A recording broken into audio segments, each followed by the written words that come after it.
రంగయ్య, నా కొడుకు సింగపూర్ లో జాబ్ వచ్చింది. మన కొడుకు బాత్రూమ్ గడిగే పనే రాలేదు, వీటికన్నా బయట దేశంలో పని వచ్చిందా? ఏమల్లుడు సింగపూర్ లో జాబ్ వచ్చిందంటే? అవును మావా. పాపోరా నువ్వా? ఏమమ్మా అక్కడ జీతాలే సరిగిరు. ఎందుకు మావా? ఎందుకంటావేంద్రా? ఆ దేశం పేరేం పేరా? సింగపూరు. పూర్ అంటే ఏందా? పేదరికం.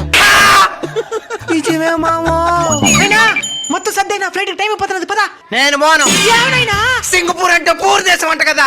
అయినా నువ్వే సింగపూర్ దేశాన్ని రిచ్ గా మార్చాలా? ఇప్పుడే బయలుదేరుతాను నాయనా. సూపర్ గా ఉన్నది నాయనా సింగపూరా. నీ టికెట్లు బుక్ చేస్తాను, వచ్చాయి. ఇప్పుడే బయలుదేరుతున్నా. నెక్స్ట్ ఏం జరిగింది తెలుసుకోవాలనుకుంటున్నారా? అయితే మీరు తప్పకుండా ట్రాక్టర్ సుబ్బరాజ్ అనే షార్ట్ ఫిల్మ్ చూడాల్సింది. సింగపూర్ లో ఉన్న మన తెలుగు వాళ్ళు మన తెలుగులో మన కోసం తీసిన షార్ట్ ఫిల్మ్ ఇది. యూట్యూబ్ ఛానల్ పేరా దివ్య జ్యోతి ప్రొడక్షన్. వెంటనే సబ్స్క్రైబ్ చేసుకోండి. ఛానల్ లింక్ బయోలో ఉంది. నువ్వెప్పుడు వచ్చినావు సింగపూర్ నుంచా?